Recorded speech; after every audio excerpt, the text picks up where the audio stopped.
Hello, good morning. Daily current affairs में आपका स्वागत है। आज हम 9 अगस्त 2024 के क्वेश्चंस कवर करेंगे। सारे क्वेश्चन सिलेक्टेड हैं, आप वीडियो को ध्यान से देखिएगा। आपके आने वाले एग्जाम में यहाँ से क्वेश्चंस पूछे जाएंगे और लास्ट में हम रिवीजन भी करेंगे और एक क्वेश्चन आपसे पूछेंगे जिसका आंसर आपको कमेंट करके बताना है। तो चलिए शुरू करते हैं आज के इस वीडियो के important questions. Question number first, Paris Olympic 2024 में भारत के star javelin thrower Neeraj Chopra ने कौन सा मेडल जीता? कौन सा मेडल जीता है इन्होंने इस बार? वह जीता है सिल्वर मेडल। ठीक है, इसके पहले टोक्यो ओलंपिक में इन्होंने कौन सा मेडल जीता था? गोल्ड मेडल जीता था ना, इसलिए इनको गोल्डन बॉय कहा गया था। इस बार इन्होंने सिल्वर मेडल जीता है ओलंपिक में, पेरिस ओलंपिक 2024 में। भारत के star javelin thrower Neeraj Chopra ने पेरिस ओलंपिक में सिल्वर मेडल हासिल किया। नीरज ने 89.45 मीटर का भाला फेंका था। वहीं हम बात करते हैं कि गोल्ड मेडल किसने जीता इसमें, तो पाकिस्तान के अरशद नदीम ने 92.97 मीटर के स्कोर के साथ पहले स्थान पर रहे और ओलंपिक रिकॉर्ड भी इन्होंने बनाया और गोल्ड मेडल जीता। ठीक है, एक रिकॉर्ड इन्होंने बनाया है 92.97 मीटर का। नेक्स्ट क्वेश्चन है, किस मंत्रालय के तहत गति शक्ति विश्वविद्यालय ने विमानन सुरक्षा प्रबंधन में कार्यकारी प्रशिक्षण शुरू किया है? किस मंत्रालय के तहत? तो ऑप्शन यहाँ पर डी सही हो जाएगा, रेल मंत्रालय के तहत। अब देखिए इंपॉर्टेंट पॉइंट्स। गति शक्ति विश्वविद्यालय जीएसवी ने विमानन क्षेत्र के लिए सुरक्षा प्रबंधन प्रणालियों पर केंद्रित अपना पहला कार्यकारी प्रशिक्षण कार्यक्रम शुरू किया। यह जो प्रशिक्षण एयरबस के सहयोग से आयोजित किया गया है तथा नई दिल्ली स्थित एशियाई परिवहन विकास संस्थान में आयोजित किया गया है।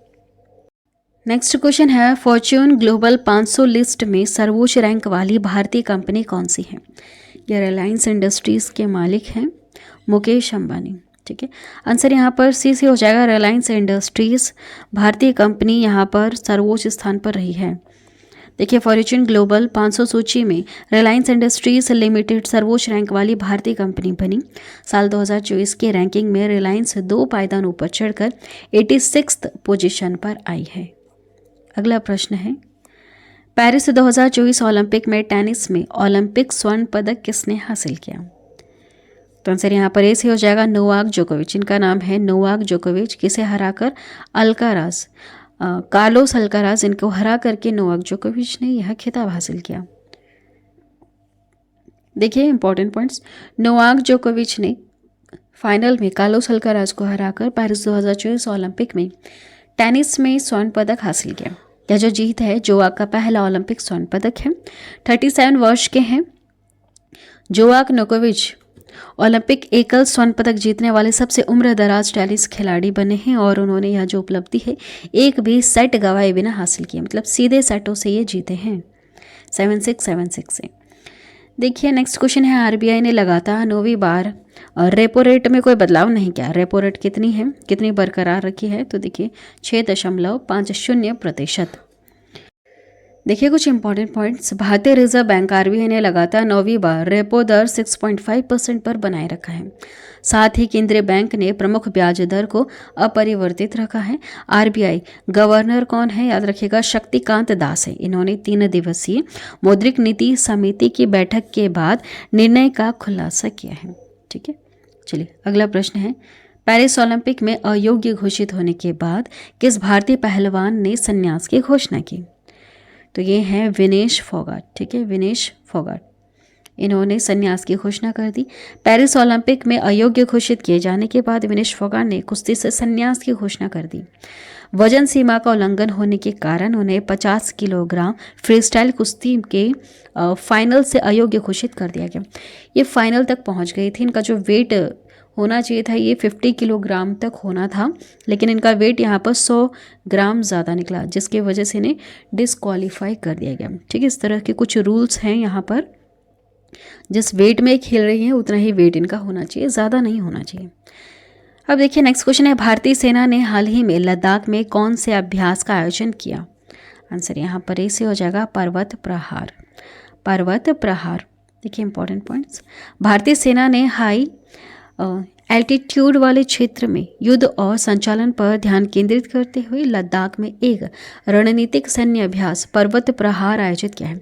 पर्वत प्रहार माउंटेन स्ट्राइक अभ्यास पहाड़ी और उबड़ खाबड़ इलाके पर जोर देता है, जैसे कि पूर्वी लद्दाख जैसे क्षेत्रों में पाए जाते हैं इस तरह के एरिया, ठीक है, उबड़ खाबड़ वाले इलाके। नेक्स्ट है आरबीआई द्वारा घोषित कर भुगतान के लिए नई यूपीआई ट्रांजैक्शन सीमा क्या है। पहले 1 लाख थी, अब कितनी कर दी है, 1 लाख से बढ़ाकर 5 लाख यूपीआई ट्रांजैक्शन सीमा कर दी गई है, ठीक है। देखिए आरबीआई ने कर भुगतान के लिए unified payments interface UPI transaction की सीमा 1 लाख रुपए से बढ़ाकर 5 लाख रुपए प्रति ट्रांजैक्शन कर दी। इस निर्णय की घोषणा आरबीआई गवर्नर शक्तिकांत दास ने द्विमासिक मौद्रिक नीति समिति की बैठक के दौरान की है, ठीक है। अगला प्रश्न, साल 2023 में सर्वश्रेष्ठ पर्यटन गांव के रूप में कितने गांवों को मान्यता दी गई। तो आंसर यहाँ पर बी से हो जाएगा 35, ठीक है, 35। देखिए पर्यटन मंत्रालय ने सर्वश्रेष्ठ पर्यटन गांव प्रतियोगिता शुरू की है। साल 2023 में आयोजित सर्वश्रेष्ठ पर्यटन ग्राम प्रतियोगिता के पहले संस्करण में कुल 35 गांवों को सर्वश्रेष्ठ पर्यटन गांव के रूप में मान्यता दी गई थी। इनमें उन गांवों को स्थान दिया गया है जो सांस्कृतिक और प्राकृतिक संपत्तियों की को संरक्षित करता है, ठीक है।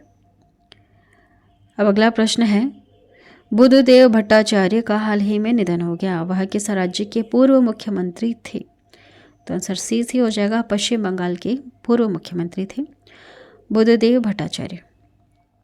पश्चिम बंगाल की पूर्व मुख्यमंत्री और वरिष्ठ सीपीआई नेता बुद्धदेव भट्टाचार्य का 80 वर्ष की आयु में निधन हुआ। उन्होंने कोलकाता में अपने आवास पर अंतिम सांस ली। बुद्धदेव भट्टाचार्य 2000 से 2011 तक पश्चिम बंगाल के मुख्यमंत्री रहे थे, ठीक है। अब फटाफट से हम रिवीजन करेंगे और लास्ट वाला क्वेश्चन आपके लिए आंसर ज़रूर बताइएगा। पेरिस ओलंपिक 2024 में भारत के star javelin thrower Neeraj Chopra ने कौन सा मेडल जीता है, सिल्वर मेडल। इसके पहले जो जीता था इन्होंने टोक्यो ओलंपिक में, वो था गोल्ड मेडल। नेक्स्ट है, किस मंत्रालय के तहत गतिशक्ति विश्वविद्यालय ने विमानन सुरक्षा प्रबंधन में कार्यकारी प्रशिक्षण शुरू किया है, रेल मंत्रालय। फॉर्च्यून ग्लोबल 500 लिस्ट में सर्वोच्च रैंक वाली भारतीय कंपनी है रिलायंस इंडस्ट्रीज। पेरिस 2024 ओलंपिक में टेनिस में ओलंपिक स्वर्ण पदक जीता है नोवाक जोकोविच ने। आरबीआई ने लगातार 9वीं बार रेपो रेट में कोई बदलाव नहीं किया। रेपो रेट कितनी है, 6.50%। पेरिस ओलंपिक में अयोग्य घोषित होने के बाद विनेश फोगाट ने पहलवानी से संन्यास लेने की घोषणा कर दी। भारतीय सेना ने हाल ही में लद्दाख में कौन सा अभ्यास आयोजित किया, पर्वत प्रहार। आरबीआई द्वारा घोषित कर भुगतान के लिए नई यूपीआई ट्रांजैक्शन सीमा है 5 लाख रुपए, 1 लाख से बढ़ाकर 5 लाख कर दी। साल 2023 में सर्वश्रेष्ठ पर्यटन गांव के रूप में कितने गांवों को मान्यता दी गई, 35। बुद्धदेव भट्टाचार्य का हाल ही में निधन हुआ, वह किस राज्य के पूर्व मुख्यमंत्री थे, तो पश्चिम बंगाल के पूर्व मुख्यमंत्री थे। चलिए ये थे इंपॉर्टेंट क्वेश्चंस जो आपके एग्जाम के लिए इंपॉर्टेंट है। हम हर रोज़ आप लोगों को कुछ सिलेक्टेड क्वेश्चंस कवर करवाते हैं जो एग्ज़ाम के लिए इंपॉर्टेंट है, ठीक है। सिलेक्टेड क्वेश्चंस ही होते हैं हमारे वीडियो में। अब बताइए लास्ट वाला क्वेश्चन आपके लिए आंसर क्या होगा। पेरिस ओलंपिक 2024 में भारत के star javelin thrower golden boy Neeraj Chopra ने कौन सा मेडल जीता इस बार। 4 ऑप्शन है आपके पास, करेक्ट आंसर क्या होगा आपको कमेंट करके बताना है। चलिए आज की वीडियो में इतना ही। वीडियो को लास्ट तक देखने के लिए थैंक यू। आपको इसका पीडीएफ मिल जाएगा, डिस्क्रिप्शन में एक लिंक दिया हुआ है, वहाँ से आप इजीली डाउनलोड कर सकते हैं। पीडीएफ बिल्कुल फ्री है, कोई चार्ज आपको पीडीएफ के लिए नहीं देना है। Thank you.